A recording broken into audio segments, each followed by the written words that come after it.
सदाशिवसमारम्भां शङ्कराचार्यमध्यमाम् अस्मदाचार्यपर्यन्तां वन्दे गुरुपरम्पराम्। श्रुतिस्मृतिपुराणानाम् आलयं करुणालयं नमामि भगवत्पाद शङ्करं लोकशङ्करं शङ्करं शङ्कराचार्यं केशवं बादरायणं सूत्रभाष्यकृतौ वन्दे भगवन्तौ पुनः पुनः।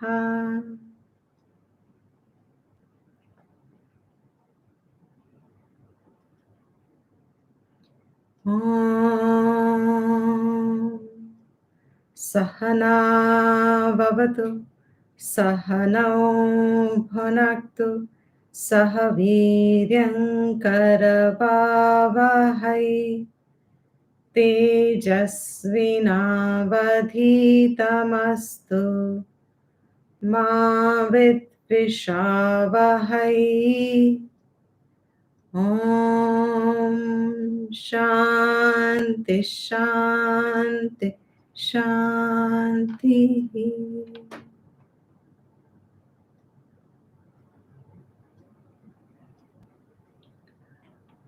So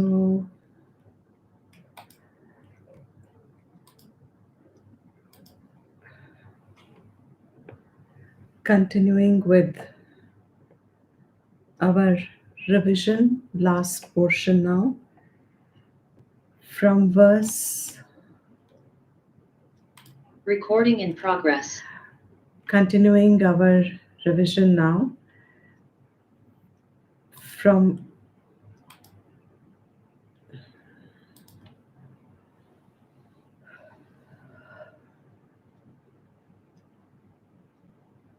verse 39 onwards. Arjun has asked, what is our greatest enemy which prevents us from following what is righteous in our own understanding also? What we think is right to do, what we are convinced is right to do.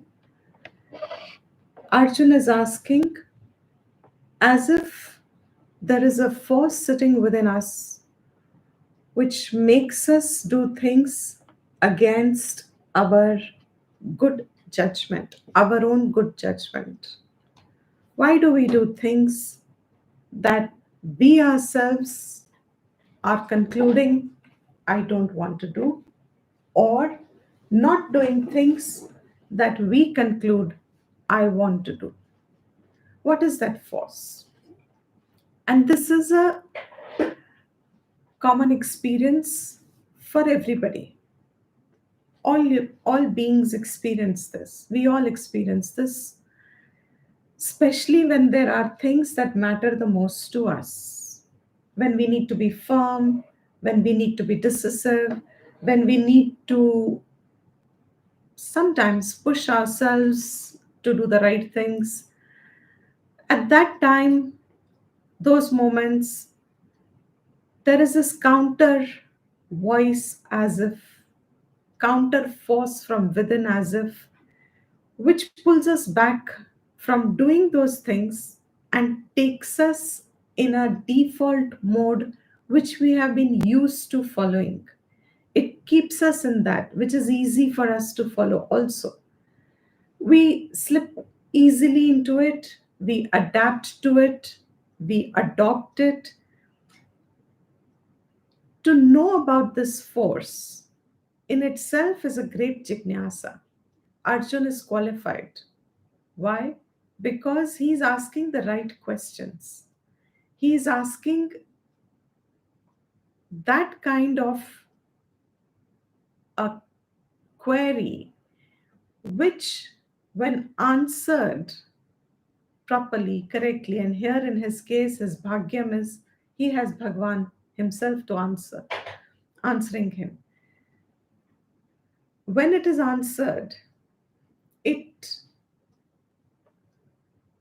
removes a very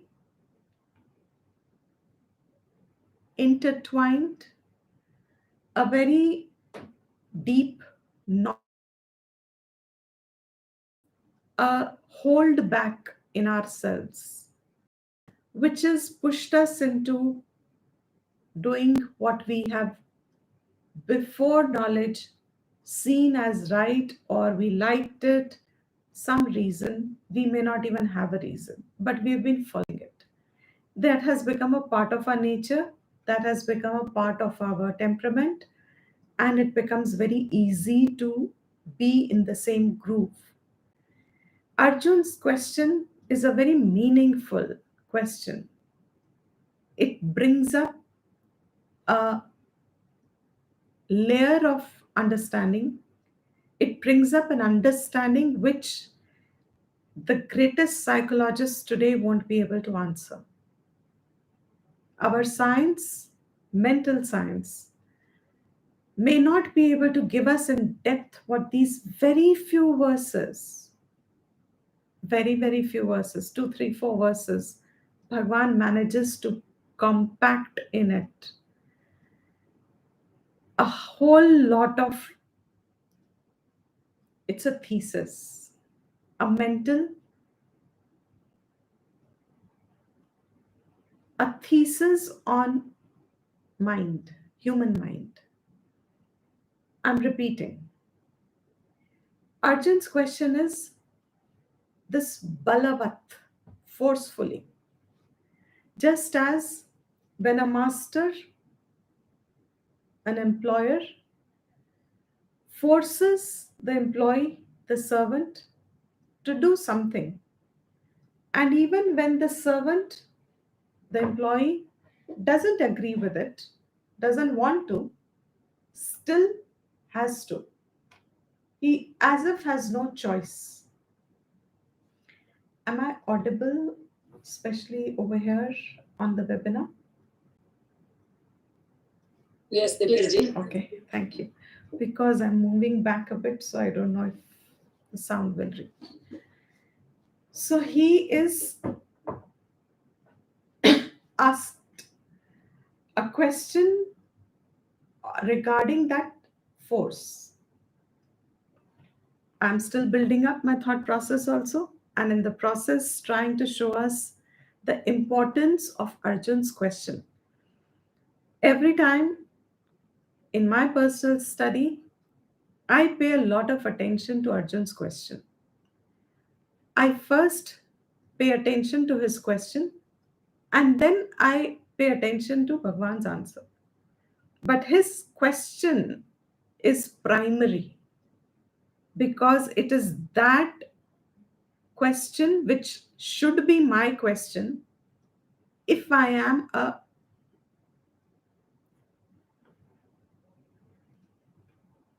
Arjun, if I'm a qualified student. I should have asked this question. If I am serious about my own self growth, I should have asked this question. And if I've missed asking the question, then I have Arjun to thank, be grateful that he has put up a question and made me see that this should be my question, for which the answer that Bhagwan will give will help me to understand my own mind. As I have just said, the greatest psychologists, our mental science, up to this point will not be able to give us an answer which is precise, concise, and addresses the issue, resolves it, and not pushes is the wrong word, and awakens, or rather brings Arjun out of his stupor, his mental call it a anxious mind or a depressed mind, whichever term, is successfully managing to take him out of that without any without any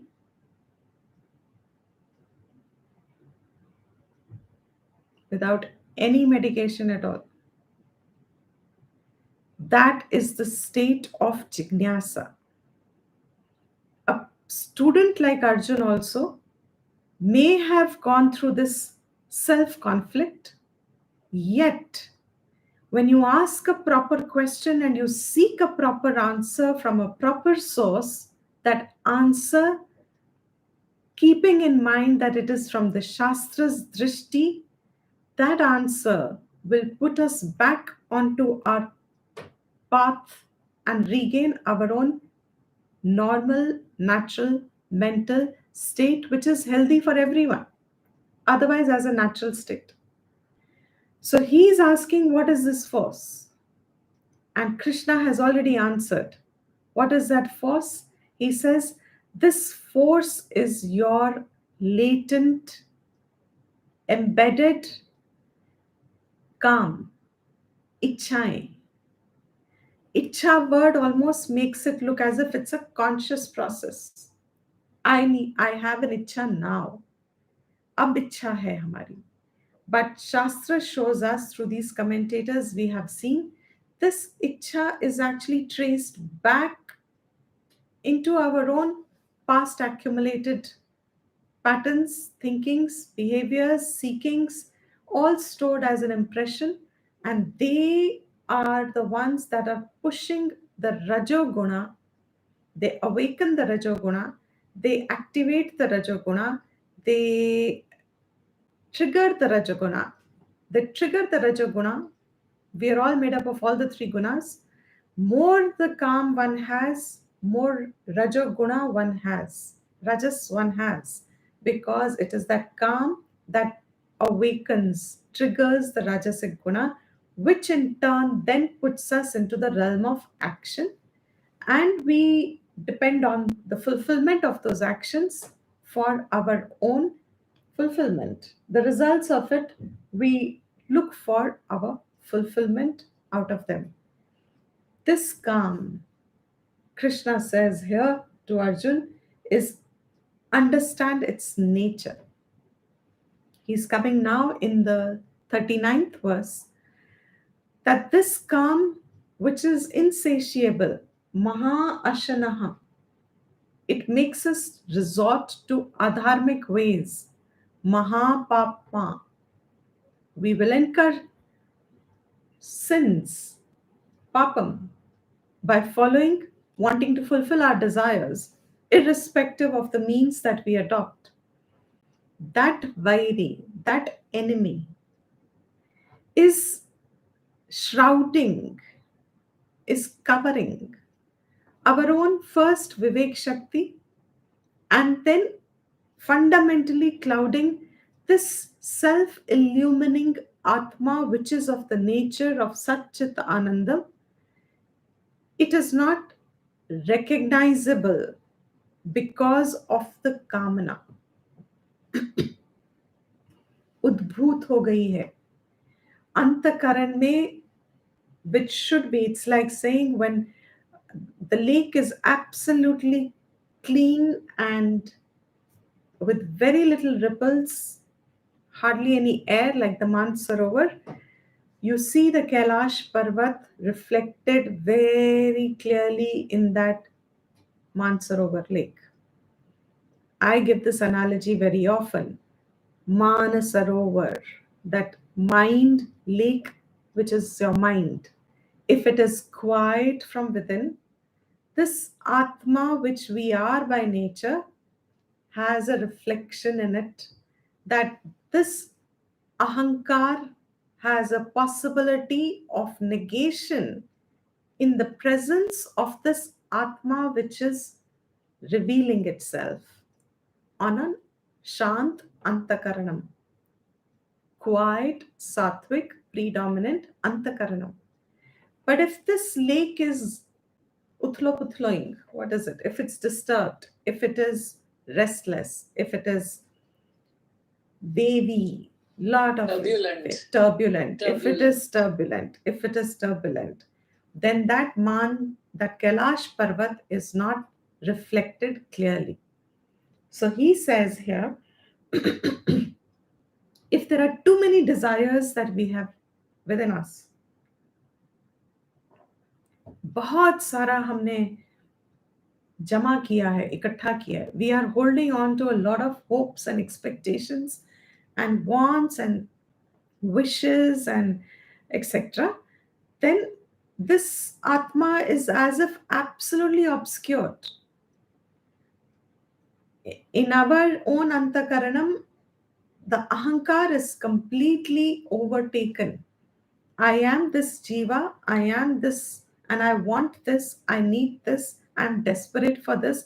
These are the only terms, these are the only direction of our own course of life that we will follow.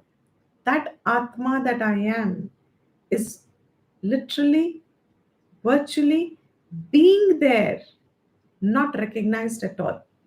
It doesn't have an expression because it is completely covered.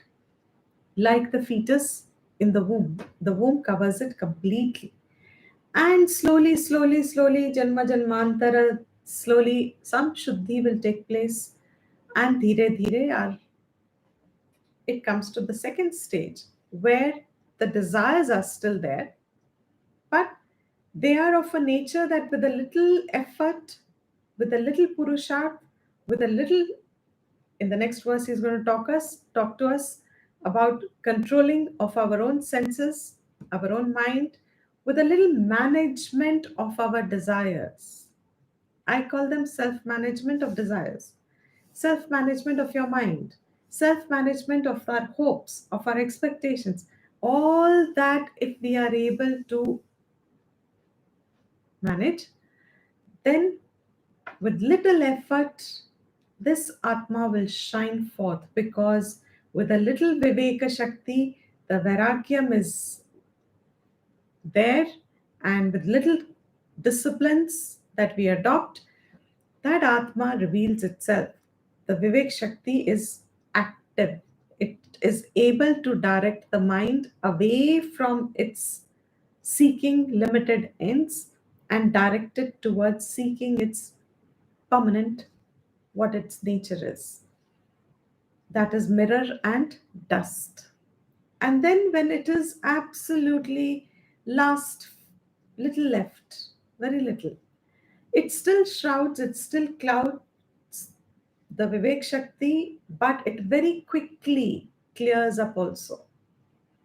It's the same sthan from where these desires erupt, which is Atman, non recognized state in our mind. By non apprehension of who we are, we have built a lot of desires, and those desires, through constant practice for a length of time, having diminished, they come and disturb for a little while if they do, but they also settle down very soon through knowledge. They are not able to completely delude the person, they delude only for a short time, very short time, and soon the person is back on their own course of gati, higher gati. That is the fire and the smoke example. He said here now, Krishna says, these are this calm is the basic force which takes us away from what we ought to be doing.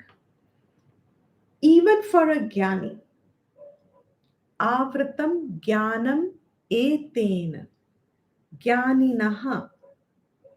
He says, even for the jnaninaha.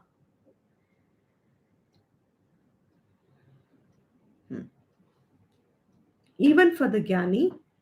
And who is a jnani? Shankara had said in the Bhashyam, he said he is one who is,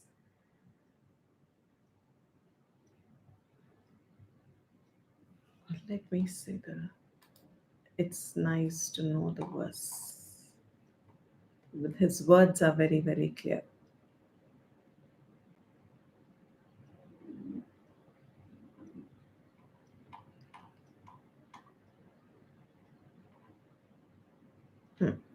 Who is a jnani? He says, Purvam eva janati, knows beforehand. Anena aham anarthe prayuktaha iti. He has already known. He's a person, he's a jnani who already knows that by this calm, this desire is pushing me into things which is anartha, which is not desirable. They take me to anartha ends. They take me to ends which are not to be sought. Anena aham anarthe prayuktaha. Ataha dukhi cha bhavati nityam eva. Therefore, it is always causing dukham, always a cause of dukham. It is a cause of dukham always. Tena asau jnaninaha. This kamana is a nitya vairi, a constant enemy of such a jnani. That jnani word can give us a confusion. That jnani word is used loosely for one who's established in knowledge. The one who's established in knowledge ought to be free of calm. Then why is calm a vairi for him? Shankara here clarifies this jnani is the one who has knowledge beforehand that this desire is now arising, and this desire, if I allow it to go through its course, it'll make a fool of me. It'll give me dukh at the end. It'll make me run here and there and actually the word is make a fool of me. This desire will make a fool of me completely. The one who knows before, to him is said, this is a nitya vairi. Natu murkhasya. Natu murkhasya means not the one who doesn't even know that this calm is my enemy. To such a person, this doesn't work. He looks upon Kamna as his friend. In fact, he says here only somewhere, Sahi kamam trishna kale mitram iva pashyan tat karye dukhe prapte janati.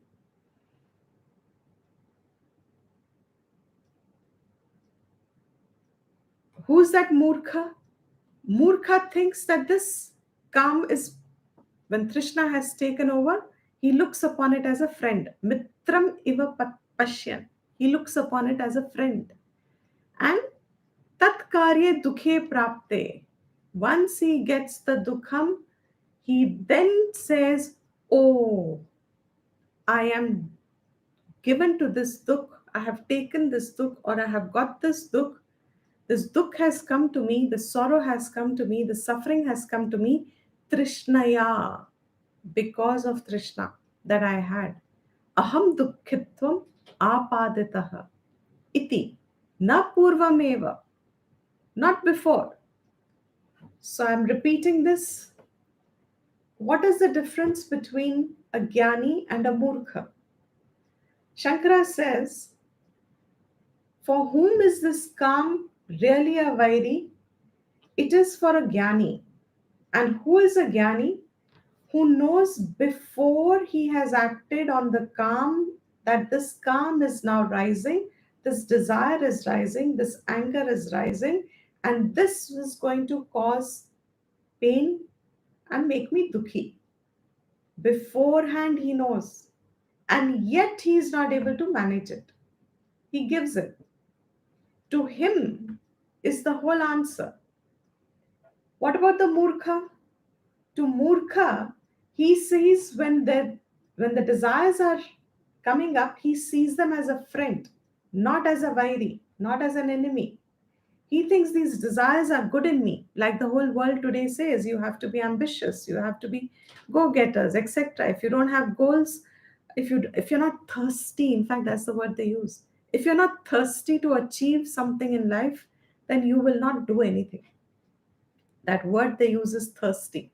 That is Trishna. That is actually that should be the literal translation of Trishna.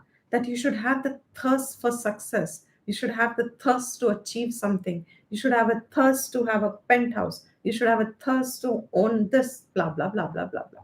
All that should be thirst within. That thirst is looked upon as a friend. That Trishna is seen as a mitram. Trishna Kale, when that desire is there, it is looked upon as a mitra, friend. But when he follows that desire, and much later when he suffers because in its seeking, in its fulfillment, Krishna has already told us it cannot be fulfilled. It is Mahashanaha, Mahapapma. The more he works to fulfill, the more he finds struggles in life, etc., etc. He finds one solution, another problem arises, he finds that solution, another, and it takes a few years away. And then by the time he reaches some middle age, he is thaka hua, pita hua, kind of exaggerated, of course, but he feels that from within himself. And that is dukkhitvam apad. Much later he realizes, oh, it is that Trishna that has made me so dukhi. Not before he knows. Therefore, Shankara says, Ataha jnaninaha eva nityavairi. This nityavairi is for a jnani because he has the availability. Before the desire consumes the mind, he recognizes its own, that this desire will become an obstacle. He should be able to do something before. So, kama rupena, kam icha eva rupena, that is called kama rupa. Dushpurena, dukkhena purena means it is with great difficulty that you are able to fulfill it. And it is analena, means it is insatiable like fire. I've explained that yesterday. However much fuel you add to fire, it is never going to say, don't give me more wood, don't give me more oil, don't give me more. Uh, for now, I am done. I am satisfied. I don't want any more fuel. I'm good. No. No fire will ever say, I have had enough. Desire is like that. So he says, know this calm covers clouds, the विवेक शक्ति. हम कहते हैं ना कभी कभी, उस वक्त मेरी बुद्धि भ्रष्ट हो गई थी. My thinking got waved. I wavered in my thinking. I don't know what took me over. I don't know why I made that mistake. I don't know why I took that call. I don't know why I did that. Even though I knew I didn't want to, I still did it. Kamna is a vairi for such a gyan. Now he says from the 40th verse, his idea of saying this, Shankara says, is that kamna, because we have said, is very deep seated. It comes from past momentums gathered over time. How do you recognize? Because you only seem to recognize it when it has erupted, the force that it comes out with. Then you recognize it is there. How do you recognize otherwise? He says you recognize it by the adhishthan that it has. Where all does calm reside? In us.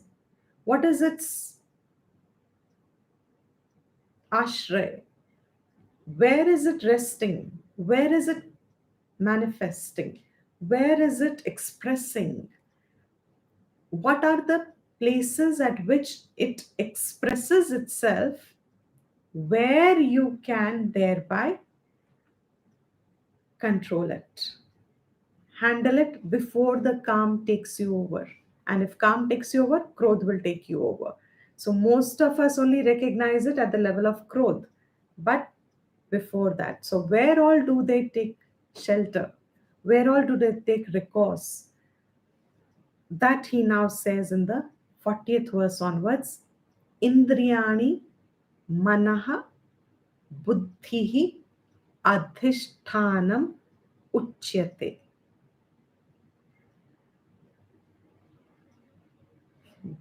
Indriyani, senses. Manaha, mind. Buddhihi, buddhi, intellect. Adhishtan is the place where it expresses, it abides, it rests. Place where the rest is called Indriya Mano Buddhi. Adhishtanam Uchyate. It is from here, etaihi,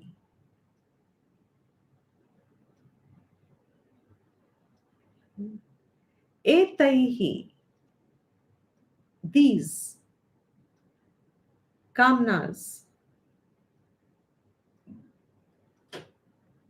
jnanam avritya.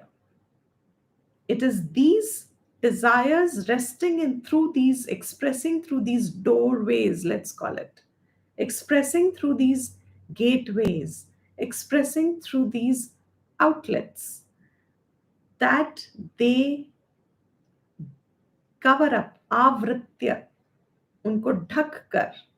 किसको ढक कर? ज्ञानम. They cover up the knowledge. For whom? This dehi, for this individual. They cover him up. And what do? Vimohayati. They dilute the person.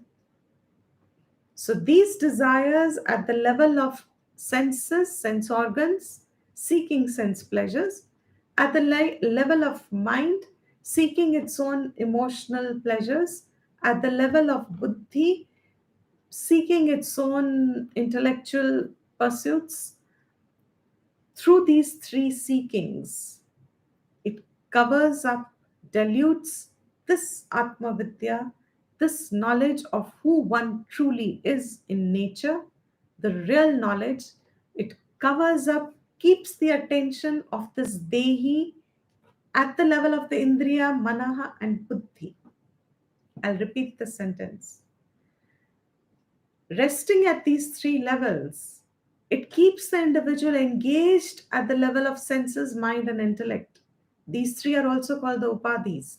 It keeps the individual engaged in its upadhi and its pursuits, and that attention remains on these three and the desires that they are all now gateways to fulfill, not allowing that attention. It's shrouded, that attention, on the real nature of who one is, that jnanam of who one is, it shrouds them. And vimohayati, it dilutes them variously. Variously means in every way, in all these three ways. And these three ways seem to be very simple, but every indriya having a weakness deludes us. We saw the examples from Viveka Chudamani, and from another text also we saw a few examples that when even one weakness of the sense is enough, like a fish for a bait or a moth for the flame, and it becomes the cause of its destruction. Here a human being has all of them, all the five senses active, and we have weakness for the respective objects. Through them, we remain engaged constantly in their pursuit, and therefore the attention remains outside what the senses contact, and the vishaya, the objects that these senses can engage in. Our mind revels or depends only on those objects that our eyes are seeing, our ears are hearing, our nose is smelling. Our mind is completely engaged. All our thoughts are engaged in these pursuits of the desires. And where is the attention? Some other text will say, where is the time? Where is the attention? Even in Bhaj Govindam, we see, Balastavat Krida Saktaha, etc. Where is the attention to be given to yourself as Atma and its pursuit? So it vimohayati, vividham vimohayati. In various ways, it deludes this Dehi, who is also the Jnani. Tasmat, therefore, should I just let myself be? Is there any way? Is there anything we can do about it? Am I to be made a fool of the desires? If so, then where is the freedom ever going to be possible? Therefore, he says, Indriyani parani ahuhu. Sorry, 41st verse first. Tasmat tvam indriyani adau. Therefore, tasmat. Tvam, you. Who's this you? Arjun and all of us. Who's an aspirant Jnani? To all of us who have to some degree got this Viveka Vairagya and Chitta Shuddhi and are interested, deeply interested in our own welfare for the higher, to all of us, therefore, Adau, right in the beginning, Purvameva, Shankara says, Pehle hi, first. What should you do? Niyamya. Niyamya, Bhashyakar said, Vashikritya. Bring your senses, Indriyani, Niyamya, Adau. In the beginning, your first discipline, very beginning disciplines you should have is sense control, also called Dhamma. Dhamma means you are controlling your senses. And control of senses is not suppression of senses, it is controlling them. Controlling is a very bad word. In English, it has got a lot of negative connotation. नियम्य, नियम में रखो उसको. नियम्य is the right word. नियम में रखने का मतलब क्या है? If you, I'll take one example. We get hungry after every few hours. All living beings are hungry after every few hours. What should you be eating? What should be the pattern of eating?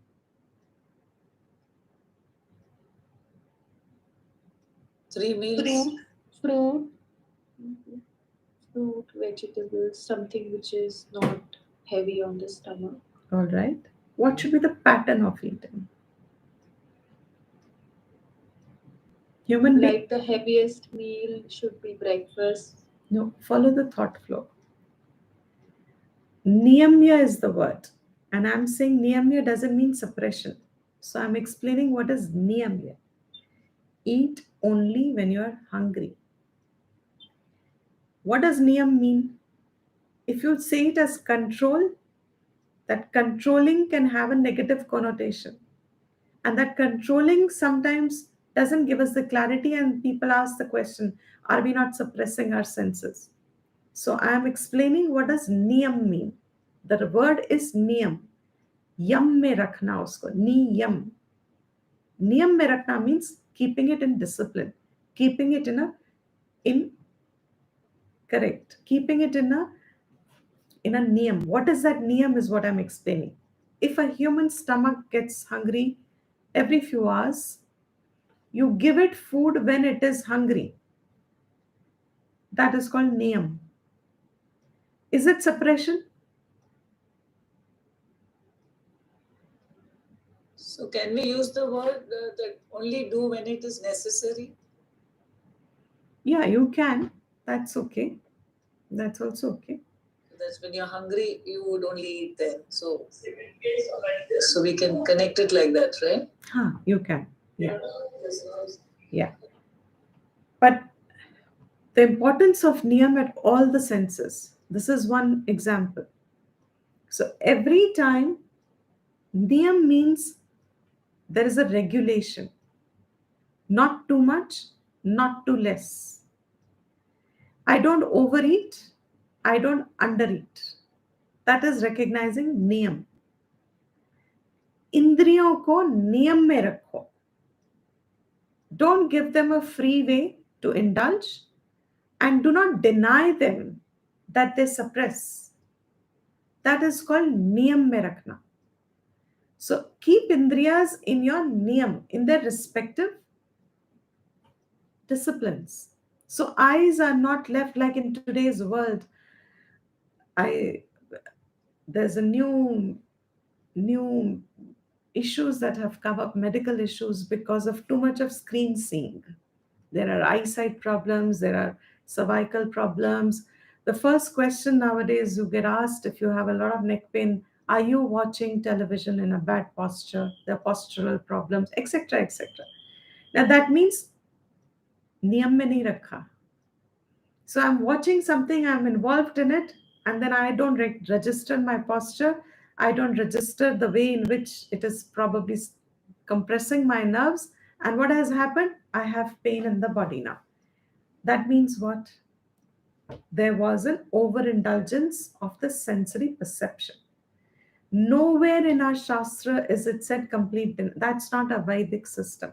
There are other religions which talk of sensory denials. But in Vedic culture, there is no sensory denial. There is only sensory regulation.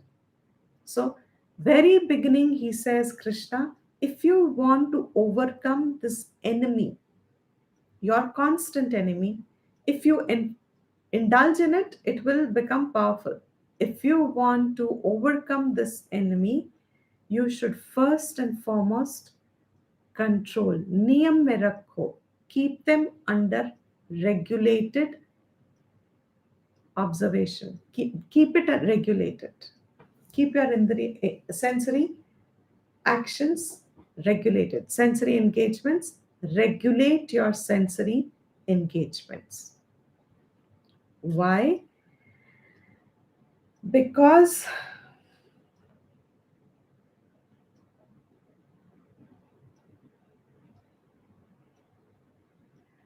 what is the nature of these calm otherwise? What do? They rob you. They rob you. Jnana Vijnana Nashanam. They destroy your knowledge and your wisdom. And one of our acharyas have explained this, Madhusudanji or Shankaraji. One of them have said, Gyan means the knowledge that you have gained on hearing from Shastra and Acharya, what you have intellectually gained. And Vigyan is what has come to your own experience, that knowledge that you have assimilated and have it as your own wisdom. That is Vijnana. This calm destroys Gyan and Vigyan. It is Papmanam. It makes you do things that are, you undertake unrighteous means, Papacharam. You resort to wrong methods to fulfill the calm. Therefore, Prajahi hi enam. Prajahi means tyag, give it up. Give it up for good. Prajahi. Abandon it. What should you abandon? This kamam. Don't let it take you over. You get in control of them. How do you get in control of them? First of all, keep your calm under control, regulation by regulating your indriyas. First step. Start from there. Then he says in the 42nd verse, certainly indeed, indriyani parani ahuhu. Indriyani, from all these senses, parani, indriyani parani. Higher is the senses. From what? He says, from all these sense objects, the body, sense organs are higher than the sense objects and also the body. Sense body means the dead body, the material five elemental body. Senses are higher than the sense objects which belong to the world, for which we have kamana, for which we seek through the senses its fulfillment. Know that these senses are higher than the objects, higher than the senses, indriyebhya param manaha. Know that mind is higher than the indriyas, the senses. Manaha tu parabuddhihi. Higher than the mind is buddhi. Buddhehe paraha tu saha. That saha is Atma, the Sakshi of all this. Know that buddhi is higher, that is higher than buddhi also. So, what is the chronology? The chronology is objects are the most external, the grossest. Objects don't exist by themselves unless and until there's an experiencer of the objects. That brings us, the individual, in the picture. Even as an individual, we perceive the objects through the senses. So, senses, if there are the senses, you see the objects, you experience the objects. So, senses are subtler than the objects. Objects don't know the senses, senses know the objects. So Roop and Ras, form and color, doesn't know the eye knows the color and form. So when the eye knows the color and form, that means the knower is higher than the known. That seer is higher than the seen. So who is known? What is known? Objects are known. Body is known. Higher than that, who knows it? Senses know. So senses are subtler. With the help of senses, I can give up the objects. I can see the objects, know the objects, and I can dissociate the vyapar between the senses and the objects when the kamna is getting powerful for its fulfillment, getting my senses activated to reach out for those objects. Have I made sense?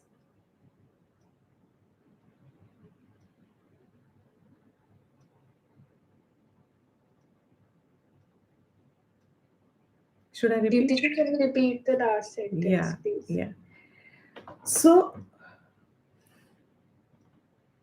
when the senses are subtler than the objects, means when my kamna is strong to fulfill itself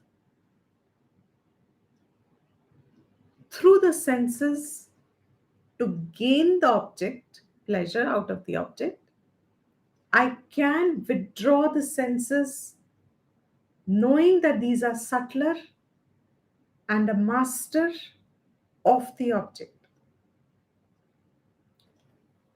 Now is it clear? Ji. So normally what happens to all of us? We see the objects and we are attracted to it. When we are attracted or averse. When we are attracted or averse to it, if we are attracted, we want it. If we are averse, we do not want it. We avoid it. When we are attracted, our senses are awakened, enlivened, means now kamna is sitting in the senses. मैंने कुछ अच्छा देखा, I saw a beautiful color and form, my eyes are excited.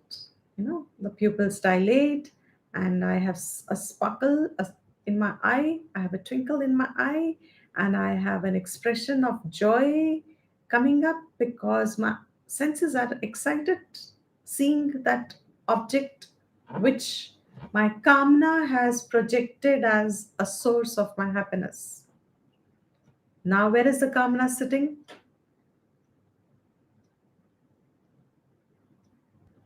It's at that initial Indriya? level. At the Indriya? exactly at Indriya. Now it is sitting at the example is of Indriya. It is sitting at Indriya. But when a jnani who knows beforehand that this kamna makes a fool of me, exactly in the eye, very good. That it knows it makes a fool of me. Now what does he see? The minute the eyes have got sparkled, the minute the eyes have got pupils have dilated, seeing the object of its delight, instantly the jnani knows where is the kamna sitting? In the eye. And when it sits in the eye is subtler than the object. I can withdraw the eye. I is the master over the object. That I is a master over the object. It's the knower of the object. I can withdraw the senses. I need not pursue it if I think that in my own judgment it is not the righteous thing for me to fulfill this kamna.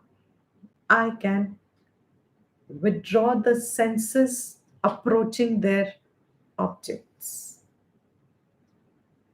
Indriyani parani ahuhu. When I know that indriyas are subtler than the objects, then what happens? Now I have withdrawn from the objects my indriyas. But what happened to my mind? My mind is now reveling in the object. Know that the mind is subtler than the senses. If my senses have been withdrawn, this mind which is now reveling in the objects, that is not experiencing the object directly at all. This mind is only a reporter of the object, is a receiver of the knowledge. This mind only has an impression, and this mind is subtler than the senses. I can direct the mind elsewhere. My mind doesn't have to hold the object if my senses have given it up. My mind is the master of the senses. My mind said to the senses, you have no value for it. This is going to take you to a dead end. It'll bring you suffering later, just as Shankara has told us. If I fulfill this desire, it will only give me suffering tomorrow. I don't need to fulfill this desire. Therefore, the, the mind has now asserted its superiority and helped the jiva through preventing engaging itself into a unrighteous path. Now the mind is, of course, given it up. Shama. Shama means mind control. But for mind control, the mind will have to be directed somewhere. I can't just tell my mind have no thoughts. It's not possible. So even if I'm not physically engaging myself in those sense perceptions, my mind may dwell on it, but for my mind to also not dwell on them, I direct them. The buddhi is higher than the mind. So I direct them to the buddhi. And that buddhi means it discerns. It starts the process of dissolving the value of the kamana that I have been holding, which is making me a weak person. The buddhi asserts itself and says, varam varam, again and again, see the flaw till you lose your rasa in that kamana. Rasa means that joy that you're perceiving in that desire fulfillment, till you have lost it or at least diminished it enough that it doesn't make a fool of you. You have at least diminished it to the extent that you have a mastery over it. You can contact it after that once you have gained mastery. You're not a slave of that. You can contact the object after that, having gained a mastery. Again, I'm repeating, nowhere in the Shastra is it said a complete denial. Only it says is you remain a master over all these sense perceptions and fulfillments. Therefore, this buddhi asserts itself and recognize the real value of our sensory engagements, and know that Atma is the highest. When I'm engaged in Atma Vidya, when I can shift my mind and my thought towards Atma, inward, अपने पे उसको आधारित करूं, आश्रय क्या है इंद्रिय मन और बुद्धि का, इन सब का आश्रय क्या है, इन सब का आश्रय, कामना का आश्रय इंद्रिय मन और बुद्धि. I'll repeat myself just in case you've missed it. The ashray, the residence, support of desire is the senses, mind, and buddhi. But what is the ashray, the support of the senses, mind, and buddhi? Where are they supported? Where are they enlivened? Where are they recognized? Where are they the known? And who is the knower? That knower is Atma. And that Atma is you. Therefore, he says, know Atma. Evam buddhehe.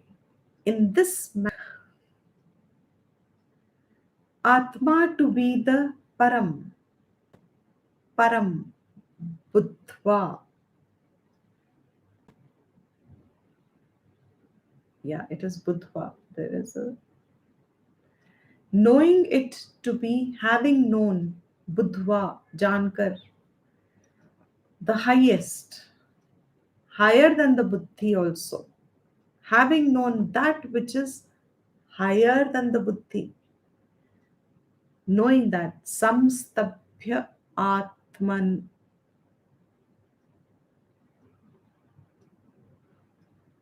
samstabhya, I'm sorry, atmana atmanam, atmanam atmana, samstabhya atmanam atmana. By your own self, make your buddhi resolute, firm in knowing the Atma, having made it firm in knowing the Atma, stabhya, firm, stabhya, making it firm, atmanam atmana, atmanam, one's own mind, by oneself, atmana, by yourself, making your own mind firm, making your own buddhi firm by yourself means make your pursuit firm. In other words, what should you do? Jahi shatrum, destroy it. Jahi, actually the word is destroy, nash karo. Destroy this shatru, the enemy, which is of the nature of kama rupam, which is of the nature of desire. Durasadam, before Durasadam, kama rupam, O Mahabaho, O mighty armed, you're a great warrior, you can overcome your desire. That you can overcome your desire, even if it is Durasadam, even if it is difficult to recognize. Durasadam means it is difficult to recognize, to understand, to appreciate, to find where is my weakest point, where am I caught up. It may be difficult to find, but even then, it is your enemy. Therefore, overcome it in this manner dealing it at every level, senses, mind, and buddhi, and know that Atma is superior to all of them. Kill this, destroy this Shatru within yourself. You are fighting your own calm, which has become an obstacle for you to do what is your dharma, O Arjun, and that is why you are in this state of mind at the present, because you've allowed your calm in the form of mama, you have allowed it in the form of aham and mama to overtake you, and that is your Shatru. Therefore, fight it and destroy this. And with this, Krishna ends the third chapter, giving us the entire process of purification, mental purification, inner purification, giving us reasons from the very beginning why Karam Yoga is for the Kami Purush who has still desires. Such people should not resort to giving up of action. Action is the means for your Chitta Shuddhi. Start focusing on how you do them with the right attitude. Offer them, do yajna, bring any of these spirits. Motivate yourself by seeing your elders or whoever you are inspired by who also live a life like that. He gives his own example. I also follow these niyamas that I have set in, niyam of the yajna. I do my dharmas. We should all be doing our dharmas.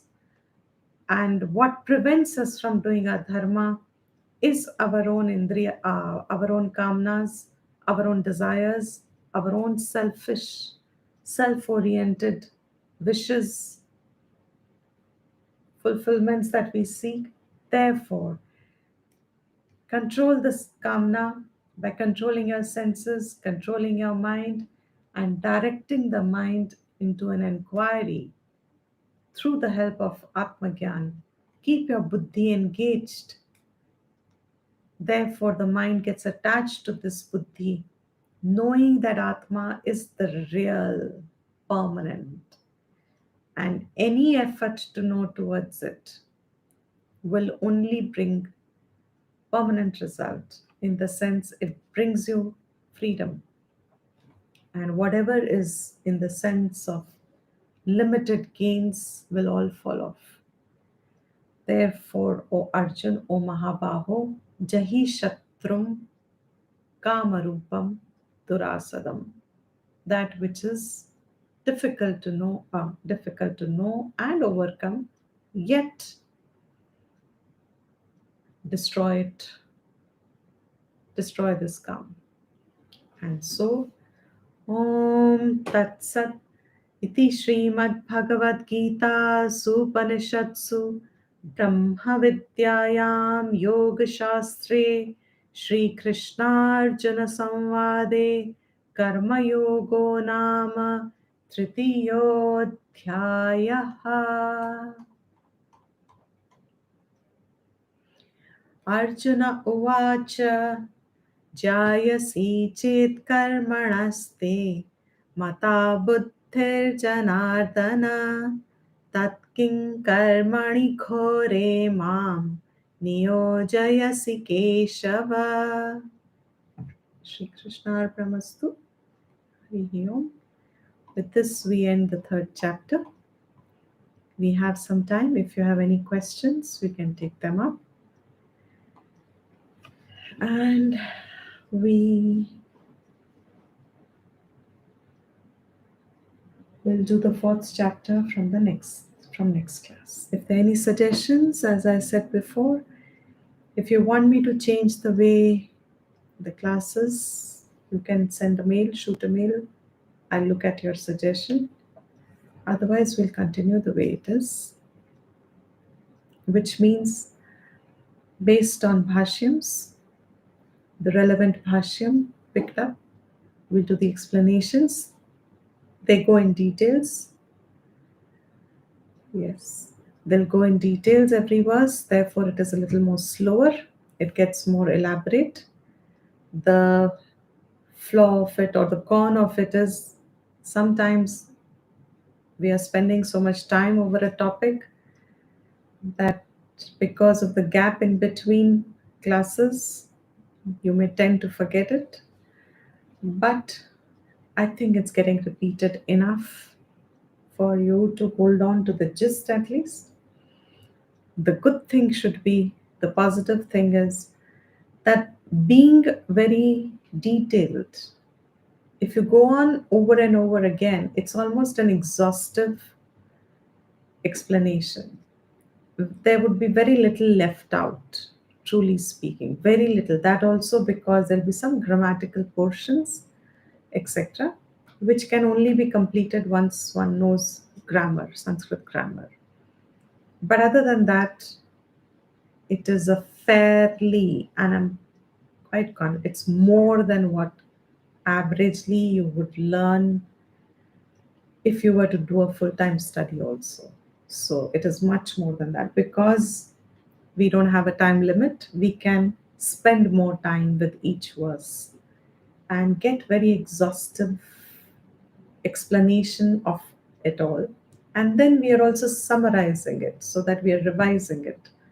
And because of this process of learning, I presume and I hope and it's all Ishvara's anugrah at the end of the day, each one of us has in our life, that this knowledge will help us and we slowly start anchoring in what the real tattvam is. Because one thing is for sure, whether we know it today or not, we appreciate it little or a lot, that this world and the waking state is not the final existence of our being.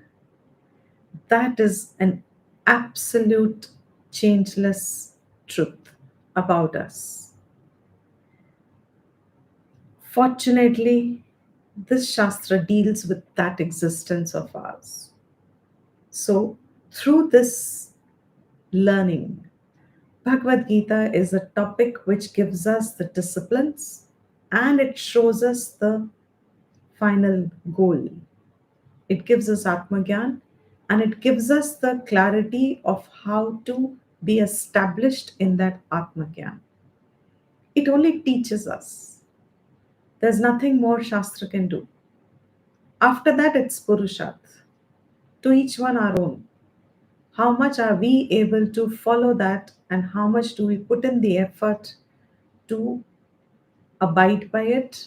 First, the effort to understand correctly, then the effort to hold that knowledge, and then the effort to abide in that knowledge. That is our own Jiva Yatra. That the Shastra shows us, there is no doubt about it. Therefore, third chapter definitely is, we may not be going back much. Fourth chapter, fortunately, is still going to continue a little more, but now he's going to shift again, taking other aspects of growth.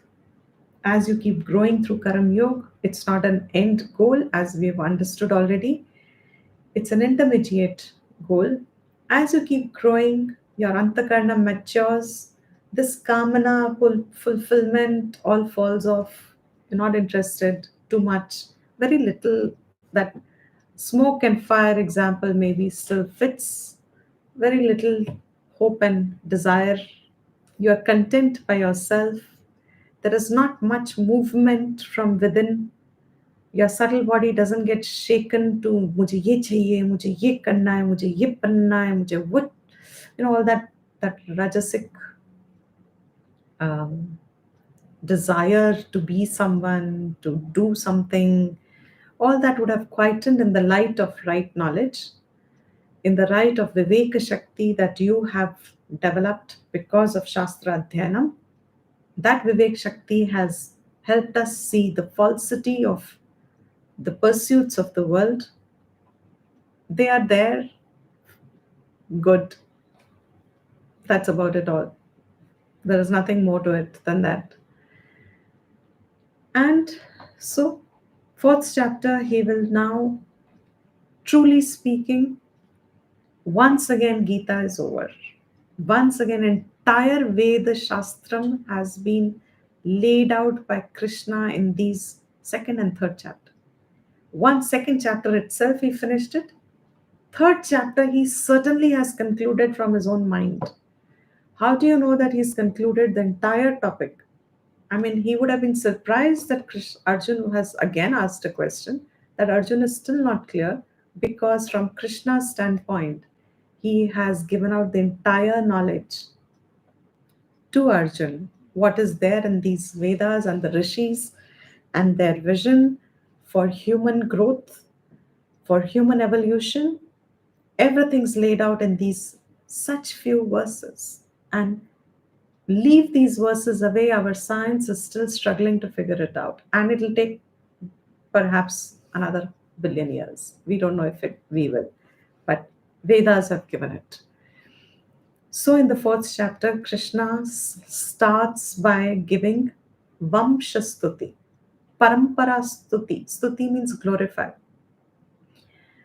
The tradition says, Acharyas say, Shankaracharya, Madhusudan Saraswati, they are saying that the fourth chapter, when it begins with Vamshastuti, he says in the very first verse, this knowledge I gave to Sun God, Vivaswan. I gave it to Sun when I started this creation. That knowledge, he says it, I have given it to you, Arjun. Now, that whole lineage, Sun, Surya Parampara, solar lineage that he's talking about, tradition is that normally, either in the beginning of the teaching or at the end of the teaching, this stuti is given. You thank the parampara behind when the knowledge is completed. Surprise, because in the fourth verse, thanks to Arjun again, he asks, how is it possible that you have given it to Sun God when you are right here in front of me? You're manifest here as Krishna. Did you give it as Krishna to Sun God? How did you give it? Because Sun God is when, where, and I am here. Arjun is still not woken up from his stupid state. He is still not resolved. He has still not gathered the message that Krishna gave him. He still, though he knows Krishna is saying you should fight, but perhaps in his own mind, he is still not ready to take that. So he asks, and so thanks to him, we'll get much more details about yajna and how that karam yoga becomes jnana yoga through all these yajnas when they are done internally. And that will be the fourth chapter, Jnana Karma Sannyasa Yoga. Making your disciplines yoga, having the disciplines in a way that through knowledge, Jnanam, through that knowledge, you arrive at Karma Sannyas.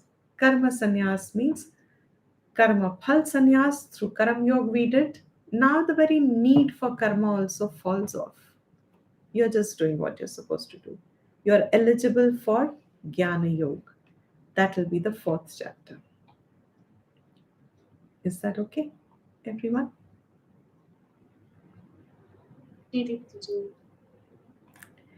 No questions on third chapter? I think it's quite clear. So we'll end the class here.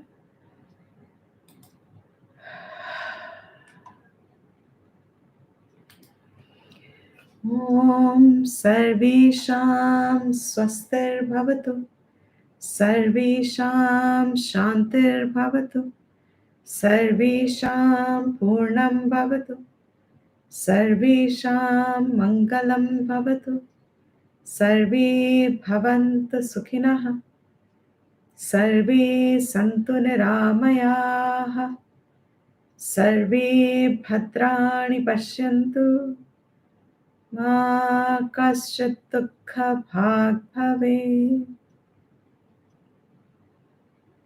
ॐ स्वस्ति प्रजाभ्यः परिपालयन्तां न्यायेन मार्गेण महीं महिषाः गोब्राह्मणेभ्यः शुभमस्तु नित्यं लोकाः समस्ताः सुखिनो भवन्तु काले वर्षतु पर्जन्यः पृथिवी सस्यशालिनी देशोऽयं क्षोभरहितः ब्राह्मणाः सन्तु निर्भयाः ॐ शान्ति शान्ति शान्तिः